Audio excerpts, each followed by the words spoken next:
Salut à tous, bienvenue sur ma chaîne Ciné Série Galaxy, ça me fait plaisir de vous retrouver cette semaine pour un nouveau numéro d'adaptation de jeux vidéo au cinéma. Et cette semaine est un peu spéciale parce que j'ai le plaisir de faire cette vidéo en collaboration avec un youtubeur que j'apprécie beaucoup. Il s'agit de Cal de la chaîne Final Gear, une chaîne spécialisée dans les jeux vidéo Final Fantasy, mais pas que. Je vous en reparlerai en fin de vidéo.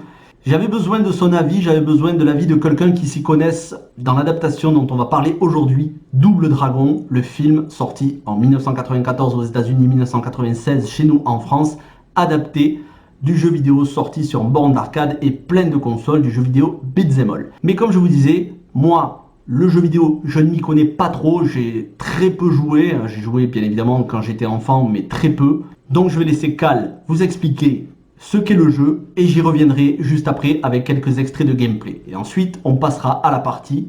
Et bonjour à tous, ici c'est Cal. Je remercie Ciné de m'avoir invité sur sa vidéo. Pour ma part, je vais vite vous parler un petit peu du jeu Double Dragon, mais aussi vous donner mon avis sur le film que j'avais vu à la sortie à l'époque.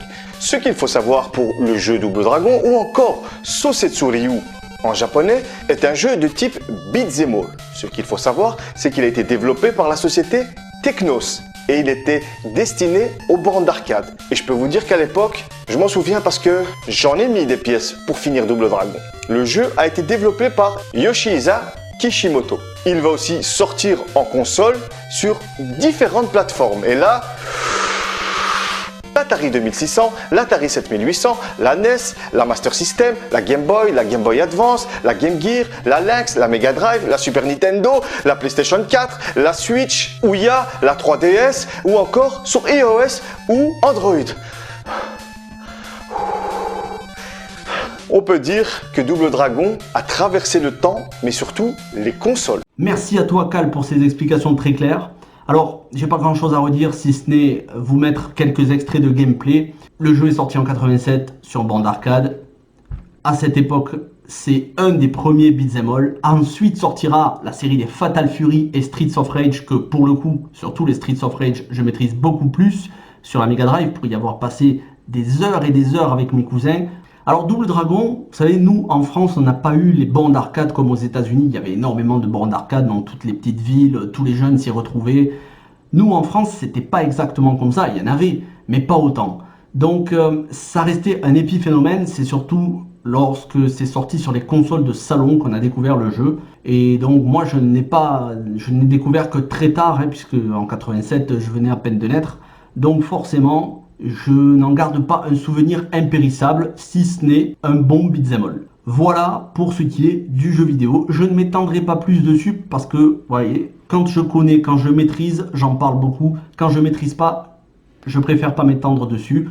Et puis, comme je vous ai dit, Cal vous a expliqué et c'est largement suffisant. Par contre, maintenant, on va passer à la partie film. Et mon avis n'est pas positif. J'aurais tellement aimé vous donner un avis positif, un avis nostalgique. J'ai vu le film quand j'étais gamin, j'en gardais pas un mauvais souvenir, plutôt quelque chose de sympa, dans le style la trilogie des Tortues Ninja sortie dans les années 90, 90, 91, 92.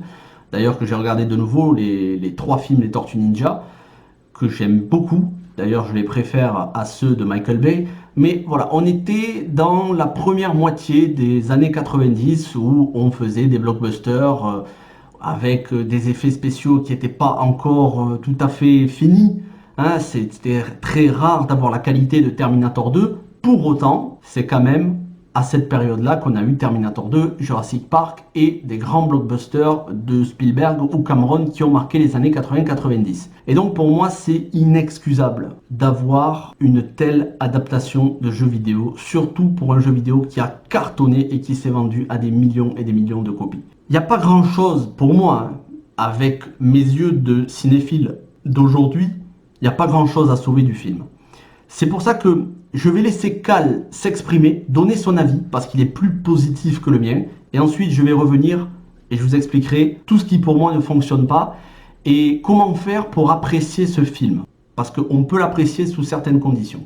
Mais je vais d'abord laisser Cal s'exprimer sur le film parce que son avis est plus positif que le mien. Pour le film, c'est un petit peu spécial parce que à l'époque, quand j'avais vu la bande-annonce, je me suis dit, chiotte, un film Double Dragon, ça va être la merde. Mais quand j'ai vu Marc Dacascos dans l'un des Double Dragons, je me suis dit, oui, Je dois avoir ça parce qu'à l'époque, j'étais fan de cet acteur qui avait joué dans le rôle Quentin Freeman ou encore un film qui était dédié à la capoeira dont je ne me souviens plus le titre du film. Ce qu'il faut dire, c'est que pour moi, le film Double Dragon, on va dire que c'est un petit plaisir coupable.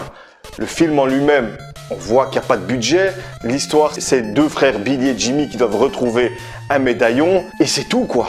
Mais bon, à l'époque, j'étais fan de la saga Double Dragon. Je me suis pris au jeu et j'avoue que j'ai passé un bon moment. Mais si ça s'appelait pas Double Dragon, ah ben ça serait pas passé du tout. Mais par curiosité, je vous invite à regarder le film Double Dragon. En tout cas, c'était Cal. Un grand merci à vous de m'avoir écouté et je remercie Ciné de m'avoir invité dans sa vidéo. À une prochaine fois peut-être. Alors merci à toi Cal, et bien évidemment il y aura d'autres vidéos en collaboration avec la chaîne Final Gear, surtout des vidéos Final Fantasy, puisque vous n'êtes pas sans le savoir, si vous me suivez sur Facebook, j'ai déjà annoncé depuis plusieurs semaines que le mois de septembre sera un mois spécial Final Fantasy en termes d'adaptation de jeux vidéo au cinéma, mais on y reviendra, on aura l'occasion de faire d'autres vidéos avec Cal, c'est un plaisir, donc merci à lui, et je vous reparlerai de sa chaîne en fin de vidéo. Donc, comme je vous disais, moi je suis beaucoup plus négatif sur le film. Au niveau de l'interprétation, pour moi, Robert Patrick est à des années-lumière de son interprétation froide et glaciale, charismatique du T-1000 dans Terminator 2, qui pourtant arrive 4 ou 5 ans avant. Terminator 2 c'est en 91, Double Dragon en 94, hein, même si chez nous il est sorti en 96. Voilà, il cabotine dans le film, il en fait des caisses, alors probablement que c'est fait exprès, hein, mais c'est pas une bonne idée. C'est pas une bonne idée de le prendre au sens parodique. Il fallait faire quelque chose de sérieux, pas trop humoristique non plus. Les autres acteurs non plus, il n'y a pas grand chose à sauver. Alyssa Milano en tête, elle était tellement bien petite dans Commando avec Schwarzenegger, et plus tard dans Madame et Servie, et je parle même pas de son époque avec Charmed. Dans le film, elle joue mal. Je suis désolé, c'est un stéréotype sur pattes. Voilà, c'est un stéréotype avec deux jambes qui déambulent. Tous les personnages de ce film sont des stéréotypes.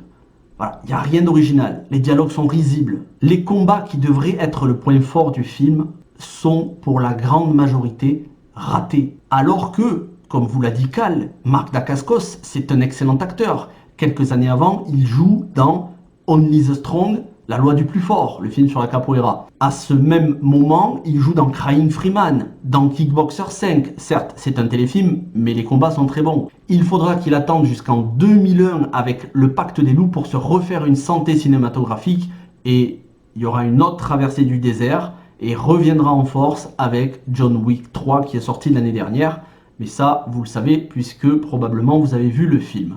En tout cas, que ce soit au niveau de Mark Dacascos, Scott Wolf qui n'aura pas de carrière cinématographique, Alyssa Milano qui joue très mal, et je pense qu'elle a préféré oublier son rôle, Robert Patrick qui passera à des rôles beaucoup plus sérieux, qui reviendra à quelque chose de plus raisonnable. En tout cas, le casting et l'interprétation pour le film, c'est un plantage total. Ensuite, on a les effets spéciaux. Certes, ils sont meilleurs que mon fond vert à moi, et ça c'est... Je fais un peu d'humour parce que, voilà, quand j'ai vu le film, j'ai pété un câble, je ne vais pas vous mentir. C'est hideux, c'est à vomir. Les effets spéciaux, lorsque Robert Patrick se transforme, c'est juste... quelques années avant, on a quand même Jack Burton dans Les Griffes du Mandarin avec Kurt Russell, de John Carpenter. Je ne sais pas si vous avez vu le film, mais les effets spéciaux sont infiniment meilleurs. Voilà, c'est un film qui se veut sérieux, qui est une adaptation très libre du jeu vidéo. En gros, on garde Billy et Jimmy et la petite copine au milieu qui vont affronter des gangs. Mais ça, c'est vraiment le strict minimum. Pour tout le reste, ça diffère, hormis le contexte post-apocalyptique qui est très mal fait. À aucun moment on y croit, à aucun moment c'est inquiétant. Je ne vais pas continuer encore plusieurs minutes parce que vous voyez, je suis négatif. Mais très clairement, pour moi, c'est un plantage total. Avec les yeux d'aujourd'hui. C'est-à-dire que si vous voulez apprécier le film, il faut retrouver votre esprit d'enfant. La même chose que pour Super Mario Bros le film. Et moi, Super Mario Bros le film, je vous en ai fait la critique, je le déteste pas. Et pourtant, il est aussi catastrophique que Double Dragon. C'est ce genre de film qu'on avait au début des années 90, qui se cherchait encore, il traitait pas vraiment les jeux vidéo de manière sérieuse, en fait, il les traitait pas du tout de manière sérieuse, mais Si on se replonge dans le contexte de l'époque, ça a son charme. Bien évidemment, un film comme ça, on ne pourrait plus le faire aujourd'hui, excepté Uwe Boll. Mais même, j'ai envie de dire, pour le coup, Uwe Boll a fait de meilleurs films que Double Dragon.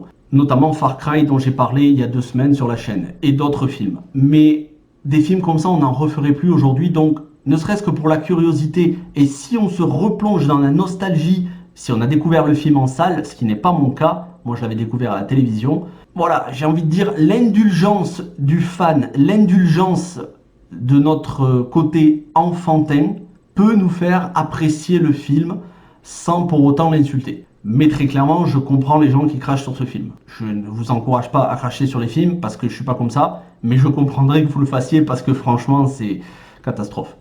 Bref, je vais pas m'étendre plus. Je vais vous parler maintenant de quelque chose de beaucoup plus intéressant, c'est la chaîne Final Gear. Cal vous en parlera mieux sur sa chaîne. Moi, je vais juste vous dire, ce sont des vidéos spécialisées dans Final Fantasy. C'est-à-dire des théories sur tous les Final Fantasy. Du lore, c'est-à-dire exploration de l'univers de chacun de ces jeux vidéo. Une très grande série que vous connaissez probablement, les Final Fantasy, c'est quand même la base du RPG. En tout cas du JRPG, RPG japonais. Des vidéos de let's play, en particulier la compilation de Final Fantasy VII récemment, mais pas seulement. Des let's play en pagaille. Et des vidéos d'actualité. Donc si vous êtes fan de la série Final Fantasy, mais aussi si vous êtes fan de World of Warcraft, Metal Gear Solid et des séries télé des années 90-2000 comme Le Caméléon, puisque oui, sur la chaîne Final Gear, vous retrouverez une analyse de la série, plusieurs vidéos d'analyse de la série Le Caméléon. Je vous encourage grandement à aller visiter sa chaîne, à vous abonner. Et comme vous avez pu le voir, il a le sourire, hein, peut-être plus que moi même, et c'est quelqu'un de très passionné. Franchement, moi je me régale à chacune de ses vidéos et j'espère que vous irez voir sa chaîne parce qu'il le mérite. La semaine prochaine, on se retrouve pour un nouveau numéro et là aussi, ce sera une collaboration avec un autre youtubeur. Je ne vous dis pas lequel, c'est la surprise. J'espère que vous serez présents au rendez-vous. Ce sera un film adapté d'un jeu vidéo, pour le coup, une réussite, à mon goût, beaucoup plus récent. Je vous en dis pas plus. Si vous me suivez, vous verrez. En attendant, abonnez-vous, likez, partagez sur les réseaux sociaux. Moi, je vous dis bon week-end, bonne semaine, portez-vous bien, prenez soin de votre santé et de votre famille. Ciao tout le monde.